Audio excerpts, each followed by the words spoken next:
வணக்கம், welcome to the channel recipes desk. இன்றைக்கி நம்ம பிரியாணி சைட் டிஷ் கத்திரிக்காய் கிரேவி எப்படி செய்கிறது அப்படின்றத பார்க்கலாம். இந்த gravy biryani, fried rice, pulao கூட வச்சு சாப்பிட்றதுக்கு ரொம்ப நல்லாயிருக்கும். மற்ற சாதத்தோடு வச்சு சாப்பிட்றதுக்கு ரொம்பவே நல்லாயிருக்கும். ஃபஸ்ட் இந்த டிஷ்ஷுக்கு என்னென்ன பொருட்கள் தேவை அப்படின்றத பார்த்துடலாம். அதுக்கப்புறம் எப்படி செய்கிறது அப்படின்றது இந்த வீடியோவில் பார்க்கலாம். அதுக்கு முன்னால் இந்த ரெசிபீஸ் டெஸ்க் சேனலை நீங்கள் இன்னும் சப்ஸ்கிரைப் பண்ணல அப்படின்னா ரெட் கலர் சப்ஸ்கிரைப் பண்ண கிளிக் பண்ணிட்டு பக்கத்தில் இருக்கிற இந்த பெல் ஐக்கானை ப்ரெஸ் பண்ணிக்கோங்க. அப்போ தான் நான் இனிமேல் போடுற வீடியோஸ் எல்லாமே உங்களுக்கு உடனுக்குடன் கிடைக்கும். இனிமேல் மிஸ் பண்ணாமல் பார்க்க முடியும். இப்போ நம்ம டிஷ்ஷுக்கு தேவையான பொருட்கள் என்னென்ன அப்படின்றது ஃபஸ்ட் பார்த்துடலாம். 1/4 டீஸ்பூன் கடுகு, 1/4 டீஸ்பூன் வெந்தயம், 1/4 டீஸ்பூன் உளுந்து, 1/4 டீஸ்பூன் மிளகு, 2 பெரிய வெங்காயம், கருவேப்பிலை கொஞ்சம், புளி ஒரு சின்ன நெல்லிக்காய் அளவு எடுத்து ஊற போட்டு வச்சுக்கோங்க, 10 கத்திரிக்காய், 2 தக்காளி, மல்லி இலை கொஞ்சம், 1 டேபிள் ஸ்பூன் வெள்ளை எள், இஞ்சி ஒரு சின்ன துண்டு, 10 பல் பூண்டு, 1 டேபிள் ஸ்பூன் வறுத்த நிலக்கடலை, 1 டேபிள் ஸ்பூன் வத்தல் தூள், 1/4 டீஸ்பூன் மல்லித்தூள், 1/4 டீஸ்பூன் மஞ்சள் தூள். ஃபஸ்ட்டு ஒரு மிக்சி ஜார் எடுத்துக்கலாம். எடுத்துகிட்டு அதில் பூண்டு தோல் உரித்து சேர்த்துக்கிடலாம். நெக்ஸ்ட் இதில் இஞ்சி சின்ன சின்ன துண்டா நறுக்கி சேர்த்துக்கலாம். சேர்த்துட்டு இப்போ கொஞ்சமாக தண்ணி விட்டு ஒரு பேஸ்ட்டாக அரைச்சி எடுத்து வச்சுக்கிடலாம். நெக்ஸ்ட்டு ஒரு கடாய் எடுத்துக்கலாம். எடுத்துகிட்டு அதில் எண்ணெய் எதுவுமே சேர்க்க தேவையில்லை. இதில் ட்ரை ஃப்ரை தான் பண்ண போகிறோம்.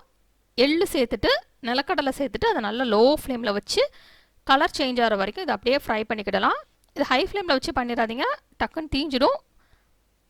அப்புறம் ஒரு கசப்பான டேஸ்ட் வர ஆரம்பிச்சிடும். அதனால் நல்லா லோ ஃப்ளேமில் வச்சே ஃப்ரை பண்ணலாம். லேசாக அந்த எள்ளுலாம் செவக்கட்டும், நிலக்கடலையும் செவக்கட்டும். இப்போ ரெண்டுமே நல்லா கலர் சேஞ்ச் ஆகிடுச்சு. இப்போ இதை அப்படியே ஆற விட்டுறலாம். ஆறுனதுக்கப்புறம் இதை அப்படியே ஒரு மிக்சி ஜாரில் எடுத்து கொஞ்சமாக தண்ணி விட்டு இப்படி ஒரு பேஸ்ட்டாக அரைச்சி எடுத்து வச்சுக்கிடலாம். நெக்ஸ்ட் ஒரு கடாய் எடுத்துக்கலாம். கடாய் எடுத்துகிட்டு அதில் 2 அல்ல 3 டேபிள் ஸ்பூன் எண்ணெய் சேர்த்துக்கிடலாம். இதுக்கு கொஞ்சம் எண்ணெய் கூடுதலாக இருந்தால் தான் நல்லாயிருக்கும். ஃபஸ்ட்டு நம்ம கத்திரிக்காயை ஃப்ரை பண்ணிடலாம். நல்லா சின்ன சின்ன துண்டாக இப்படி நறுக்கி ஃப்ரை பண்ணிடலாம். உங்களுக்கு முழுசாக சேர்க்குறதா இருந்தாலும் நம்ம சேர்த்துக்கலாம். முழுசாக சேர்க்குறதா இருந்தால் நல்லா நடுவில் வந்து லேசாக கட் பண்ணி சேர்த்துக்கோங்க. நல்லா இப்படி கலர்லாம் சேஞ்ச் ஆகட்டும், அது வரைக்கும் இதை நல்லா ஃப்ரை பண்ணிக்கோங்க. இப்போ இந்த கத்திரிக்காய் நல்லா ஃப்ரை ஆனதுக்கப்புறம் இதை அப்படியே தனியாக ஒரு பிளேட்டில் எடுத்து வச்சிடலாம்.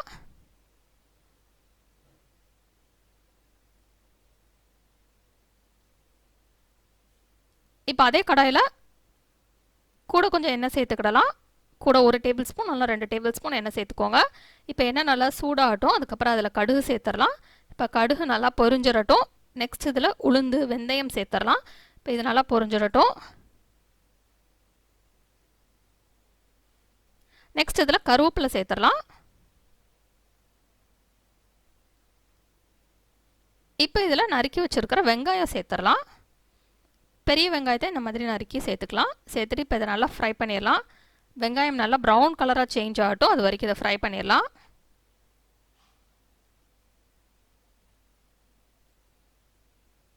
இப்போ வெங்காயம் நல்லா கலர் சேஞ்ச் ஆயிடுச்சு, நல்லா ப்ரௌன் கலர் ஆயிடுச்சு.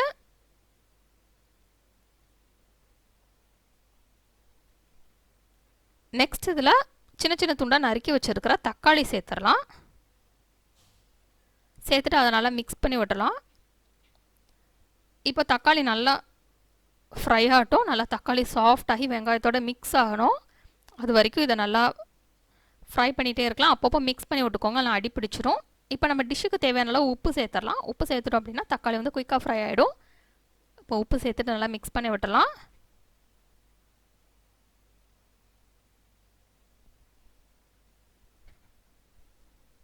இப்போ உப்பு நல்லா மிக்ஸ் பண்ணியாச்சு. இப்போ தக்காளி நல்லா ஃப்ரை ஆயிடுச்சு. நல்லா அந்த பச்சை வாசனைலாம் போயிடுச்சு. நல்லா வெங்காயத்தோட மிக்ஸ் ஆயிடுச்சு.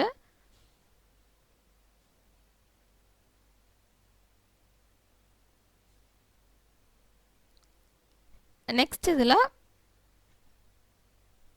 நம்ம அரைச்சி வச்சுருக்கிற அந்த இஞ்சி பூண்டு பேஸ்ட் சேர்த்துடலாம். சேர்த்துட்டு அதையும் நல்லா மிக்ஸ் பண்ணி விடலாம்.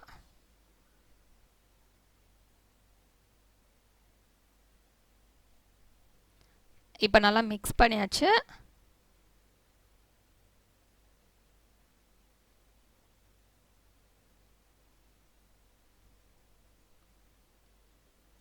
இப்போ இதில் வத்தல் தூள், மஞ்சள் தூள், மல்லித்தூள் சேர்த்துடலாம்.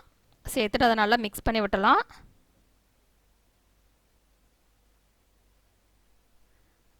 இப்போ இதை நல்லா மிக்ஸ் பண்ணியாச்சு.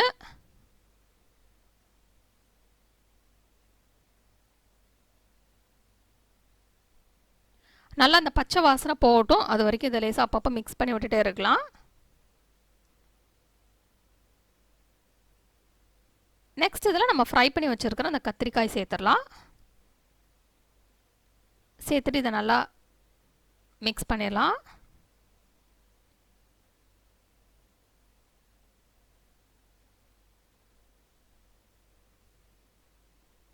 இப்போ அதை மிக்ஸ் பண்ணியாச்சு.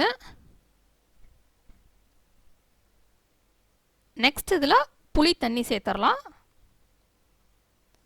சேர்த்துட்டு இப்போ இதை நல்லா மிக்ஸ் பண்ணிவிட்டு கொதிக்க விட்டுடலாம். இதை நல்லா அந்த புளி தண்ணியில் உள்ள பச்சை வாசனை போட்டும், அது வரைக்கும் இதை கொதிக்க விட்டுடலாம்.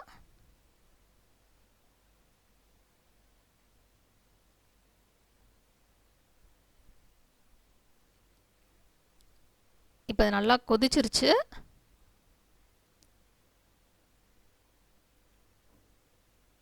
நெக்ஸ்ட் இதில் நம்ம அரைச்சி வச்சுருக்கிற அந்த எள்ளு நிலக்கடலை பேஸ்ட் சேர்த்துடலாம். சேர்த்துட்டு இதை நல்லா மிக்ஸ் பண்ணிடலாம்.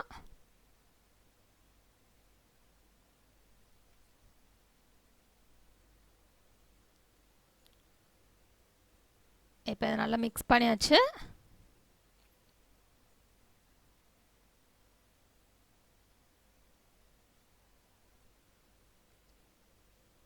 இப்போ இதை திருப்பியும் கொதிக்க விட்டுலாம்.